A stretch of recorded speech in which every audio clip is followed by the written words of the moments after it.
This channel does not promote any violent, harmful, or illegal activities. All content provided by this channel is meant for an educational purpose only.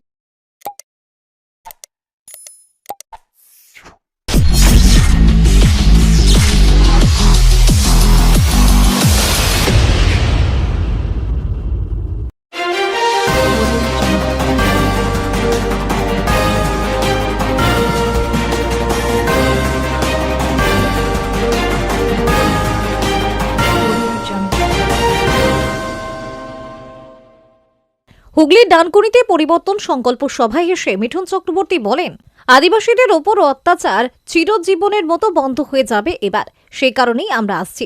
এখানে শিল্প করতে কেউ আসতে চায় না, ভয়ে, কাটমানির ভয়ে আসতে চায় না। বিজেপি যখন আসবে তারপর থেকে দেখিবেন কিভাবে বিনিয়োগ হয়। সিঙ্গুরে দেশের প্রধানমন্ত্রী সভা নিয়ে বলেন, অনুমতি পেয়েছে তো ভালো, প্রধানমন্ত্রী বলে দেবে কি করতে হবে না করতে হবে, সবাই ভালো করে শুনবেন সেদিন। আমরা কোথায় যাব? আমাদের তো কোনো দেশ নেই, এই মাটিতেই জন্মেছি, এই মাটিতেই মরব। সমস্ত সনাতনীদের উদ্দেশ্যে বার্তা, গর্বের সাথে বলো আমি সনাতনী। বাংলাদেশের বিরুদ্ধে প্রতিবাদ করলে আমাদের বিরুদ্ধে লাঠিচার্জ করছে। আমাদের মতো লোক বেঁচে থাকতে এটা হবে না, এক ফোঁটা রক্ত থাকতে এটা হতে দেব না। পশ্চিমবাংলা বসে আমরা দুর্গা মায়ের গান করতে পারবো না, ভাবতে পারছেন? বাংলাদেশে কিছু করলে পশ্চিম বাংলার বাঙালিরা প্রতিবাদ করবে না। কেন করবে না বুঝতে পারছি না। কোনো একটা সম্প্রদায়কে খুশি করার জন্য আমরা কিছু করব না। বিজেপি মুসলমানদের বিরুদ্ধে নয়, বিজেপি ভারতীয় মুসলমানদের বিরুদ্ধে নয়। যারা আমাদের দেশে থেকে দেশের ক্ষতি করার কথা ভাবছে তাদের বিরুদ্ধে আমরা। এই সরকার কাদের জন্য এত লড়ছে? এরা থাকলে আমাদের ভোটটা বাড়বে। আমরা সমস্ত বাঙালি এক ছাতার নিচে এসে কেন বলছি, যারা সনাতনকে বিশ্বাস করে, আমি বুক ফুলিয়ে বলি আমি সনাতনী। কেউ যদি চেষ্টা করে বাংলাদেশ করার, ভালো করে শুনে রাখুন, আমার শরীরে যতক্ষণ এক ফোঁটা রক্ত আছে কেউ বাংলাদেশ করতে পারবে না। যারা কমিউনিস্ট আছে তাদের মধ্যে, যারা হিন্দু আছে, যারা হিন্দুত্বকে বিশ্বাস করে তাদেরও ডাকছি, কংগ্রেসকেও ডাকছি। তৃণমূলের মধ্যে যে হিন্দু ক্যাডার আছে, যাদের মধ্যে বিবেক আছে, তাদেরকেও আহ্বান করছি। আমরা সবাই জোট করে এই সরকারকে তাড়াবো। এবারে তৃণমূল সরকারের পতন নিশ্চিত। সবাই বলে লক্ষ্মীর ভান্ডার 1000 টাকা পাচ্ছেন, ওটা নেবেন, ছাড়বেন না, ওটা আপনার পয়সা। কিন্তু পয়সাটা নিয়ে কি হবে বলুন? 1000 টাকা তো নিলেন, ভালো। আপনার ছেলের যদি বিবেক থাকে, সে যদি দুর্নীতি করতে না চায়, বেকার পয়সা যাবে। আপনার স্বামী যদি দুর্নীতিতে না বিশ্বাস করে, কেউ ঘরে বসে থাকবে। কোনো ব্যবসা নেই, কোনো কারখানা নেই, কোনো উদ্যোগ নেই, শিক্ষা নেই, স্বাস্থ্য নেই। আপনার শ্বশুর শাশুড়ি অসুস্থ, সেবার কোনো জায়গা নেই। দেশের প্রধানমন্ত্রী সবার জন্য আয়ুষ্মান ভারত করে দিয়েছে, কিন্তু এই সরকার আপনাদের দিচ্ছে না। ব্যুরো রিপোর্ট, আমার কলকাতা নিউজ। তুমি এখানে মায়ের গান গাইতে পারবে না, ভাবতে পারেন? পশ্চিম বাংলায় বসে আমরা দুর্গা মায়ের গান করতে পারবো না, কিন্তু এটা হচ্ছে। ছেড়ে দিন। ওখানে দীপু দাসকে জ্বালিয়ে মারার জন্য এখানে হিন্দু জাগরণ মঞ্চ একটা প্রতিবাদী মিছিল বার করেছিল। তাদের পুলিশ ডান্ডা মেরে মাথা ফাটিয়ে দিয়েছে। 18 জনকে গ্রেপ্তার করেছিল, তার মধ্যে 7 জন মেয়ে ছিল, 9 জন। তার মানে বাংলাদেশে কিছু করলে পশ্চিমবাংলায় বাঙালিরা প্রতিবাদ করবে না। কেন করবে না বুঝতে পারবেন? কোন একটা সম্প্রদায়কে খুশি করার জন্য আমরা কিচ্ছু করব না। কিন্তু বাঙালিকে বলে রাখি, বিজেপি মুসলমানদের বিরুদ্ধে নয়, বিজেপি ভারতীয় মুসলমানদের বিরুদ্ধে নয়, বিজেপি বিরুদ্ধে যারা আমাদের দেশে থেকে আমাদের দেশের ক্ষতি করার কথা ভাবে, তাদের বিরুদ্ধে আমরা। কিন্তু আমরা যদি মুসলমানদের বিরুদ্ধে না হই, তাহলে এই সরকার তাদের জন্য তো লড়ছে। কিসের জন্য লড়ছে?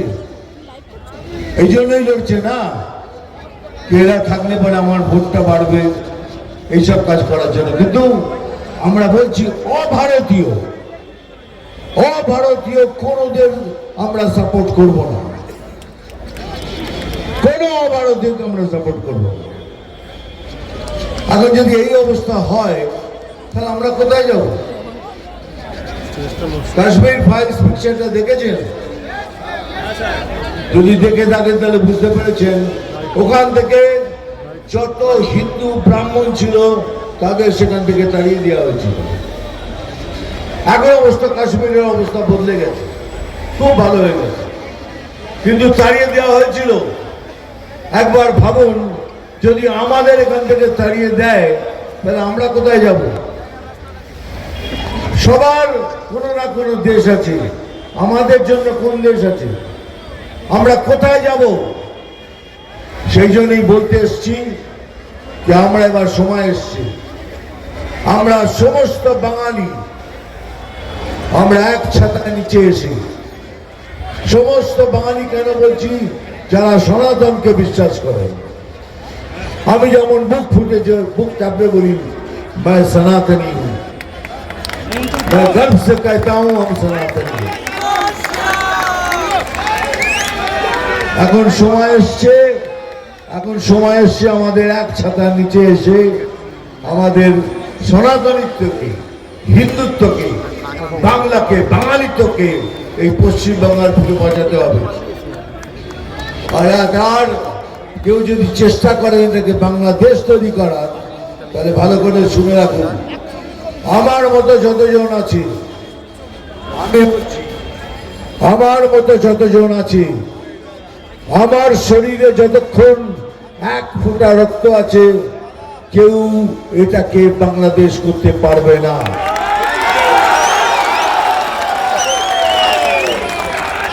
किसी माई के लाल में दम नहीं होगा।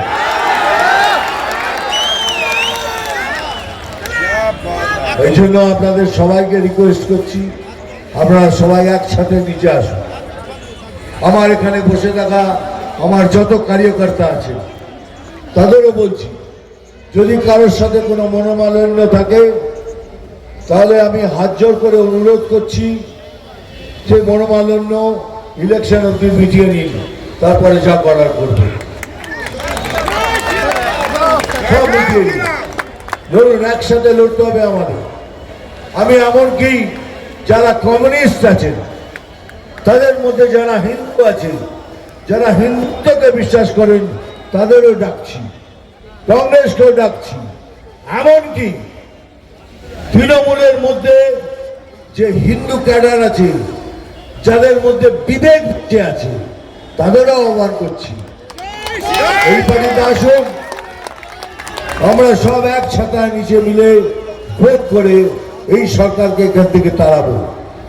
আর এইবারে তৃণমূল সরকারের পতন নিশ্চিত নিশ্চিত নিশ্চিত। সবাই বলে কন্যা লক্ষ্মী ভান্ডার খুব ভালো, 1000 টাকা পাচ্ছেন, ওটা নেবেন, ছাড়বেন না, কারণ ওটা আপনার পয়সা। ওই 1000 টাকা লক্ষ্মী ভান্ডার ওটা আপনার পয়সা, পয়সা ছাড়বেন না। কিন্তু পয়সাটা নিয়ে কি হবে বলুন? আমি এটা সব জায়গায় বলছি, এখানে বলবো। আমি বহরমপুর গেছিলাম, সেখানে একটা অটোওয়ালা এসে আমার পাশে দাঁড়ালো, এই টোটোওয়ালা। দাদা কেমন আছেন? আমি ভালো আছি। তুই কেমন? তুই চুকে আছিস তো? 1000 টাকা লক্ষ্মী ভান্ডার পাচ্ছিস? বলে দৌড় দাদা, একটু লিমিট ক্রস করলে 1000 টাকা ফাইন, ওই টাকাটাই আমায় দিয়ে যাচ্ছে। ভাবুন, 1000 টাকা তো নিলেন, খুব ভালো, কিন্তু আপনার ছেলের যদি বিবেক থাকে, সে যদি দুর্নীতি করতে না চায়, সে তো বেকার বসে থাকবে। আপনার স্বামী যে দুর্নীতি বিশ্বাস না করে, সেও ঘরে বসে থাকবে। কোনো জোগাড় নেই, কোনো ব্যবসা নেই, কোনো কারখানা নেই, কোনো উদ্যোগ নেই, কোনো শিক্ষা নেই, কোনো স্বাস্থ্য নেই। এমনকি আপনার বাবা মা, আপনার শ্বশুর শাশুড়ি অসুস্থ, তাদের সেবার কোনো জায়গা নেই। অথচ আমাদের প্রিয় প্রাইম মিনিস্টার 5 লক্ষ টাকা সবার জন্য, এক একজনের জন্য আয়ুষ্মান ভারত করে দিয়েছে। কিন্তু এই সরকার সেটা আপনাদের দিতে দিচ্ছে না। তাই এই সরকার আপনার জন্য কি করছে? 5 লক্ষ টাকা সবার জন্য, আমার জন্য নয়, সবার জন্য 5 লক্ষ টাকা করে আয়ুষ্মান ভারতে নিশ্চিত করে দিয়েছে। আজকে আবার আদিবাসীদের ওপর অত্যাচার, এই অত্যাচার বন্ধ করার জন্যই তো আমরা আসছি। এই অত্যাচার চিরজীবনের জন্য বন্ধ হয়ে যাবে এবার। এই পশ্চিমবাংলায় কেউ কারোর ওপর অত্যাচার করতে পারবে না, সেই জন্যই বিজেপির আগমন। আর বিজেপি আসছে আসছে আসছে। জলপাইগুড়িতে টাটার যে রিপেয়ারিং যে শপ, সেখানে জলপাইগুড়িতে টাটার যে রিপেয়ারিং শপ, সেখানে গতকালই দেখা গেছে হামলা হয়েছে, যেখানে শিল্প নেই রাজ্যে। শিল্প করার জন্য যারা আসছে তাদেরকে বিতাড়িত করা হচ্ছে। এখন এখানে শিল্প করতে কেউ আসতে চায় না, ভয়ে, কাঠমানির ভয়ে আসতে চায় না। ওরা অনেক চায়। এখন এটা পশ্চিমবঙ্গ একদম খালি জায়গা হয়ে গেছে। এখানে চাইছে সবাই এখানে এসে করতে, কিন্তু ভয় খালি একটাই, কাঠমানির ভয়। সেই ভয় এখানে কেউ কোনো শিল্প করতে চাইছে না। কিন্তু বিজেপি যেদিন আসবে ঠিক তার পরের দিন থেকে দেখবেন কীভাবে ভিড় বাড়ে, কীভাবে লোক এসে উৎসাহ নিয়ে এখানে ইনভেস্ট করে। যেখানে রাজ্য সরকার সিঙ্গুরে টাটাকে তাড়িয়ে দিল, সেই জমিতেই দেশের প্রধানমন্ত্রী নরেন্দ্র মোদী 18 তারিখে সভা করার জন্য অনুমতি পেয়েছে। কতটা হুগলিবাসীর জন্য ভালো? এটা তো ভালো। যদি অনুমতি পেয়ে থাকেন সেটা তো ভালো। তাহলে প্রধানমন্ত্রী বলে দেবেন কি করতে হবে না করতে হবে, শুনবেন ভালো করে সেদিন। বলুন আর কি বলবেন? দিকে তৃণমূলের গোষ্ঠীদ্বন্দ্ব, দিকে তৃণমূলের গোষ্ঠীদ্বন্দ্ব। আমি কোনো তৃণমূলের গোষ্ঠীদ্বন্দ্বে আমি কোনো জবাব দেবো না। ওটা ওদের পার্টি, ওরা দাদা, আপনি বললেন আমরা কোথায় যাব, কি বলবেন? আপনি বললেন আমরা কোথায় যাব পশ্চিমবঙ্গে? হ্যাঁ, সত্যি করে আমরা কোথায় যাব? কাল যদি আমাদের বলে এখান থেকে সব বেরিয়ে যাও, তাহলে কোথায় যাবো? আমাদের তো কোনো দেশ নেই, তো আমরা যাব না, আমরা এখানে থাকবো। এই মাটিদের জন্মেছি, এই মাটিতেই মরবো। আমরা মানে কি লড়ে মরবো। সনাতনীদের বললেন? আমরা মানে কি সনাতনীদের বললেন? আমরা মানে কি সনাতনীদের বললেন? সমস্ত সনাতনীদের বললাম, শুধু বাঙালি নয়, সমস্ত সনাতনী, হিন্দু সনাতন, সবকে গর্ব সে কাহো हम সনাতনী। দাদা, রাজ্যের আপনার কেন মনে হচ্ছে বাংলাদেশ হতে পারে? বাংলাদেশে যাও, যেখানেও তাই হচ্ছে, কোনো কিছু প্রতিবাদ নেই। আমরা প্রতিবাদ করলে, বাংলাদেশের বিরুদ্ধে প্রতিবাদ করলে আমাদের উপর লাঠিচার্জ করছে, হিন্দু জাগরণ মঞ্চের উপর লাঠিচার্জ করছে। এর থেকে লজ্জার ব্যাপার কিছু হতে পারে না, কিন্তু এটা হবে না। বলেছি, আমার মতো লোক যদি বেঁচে থাকে, এক রক্ত থাকলে পড়বে, যদি একটা ফোঁটা রক্ত থাকে, এটা হতে দেবে না। ওই মাইকা লাল ইয়ে নেই করছে।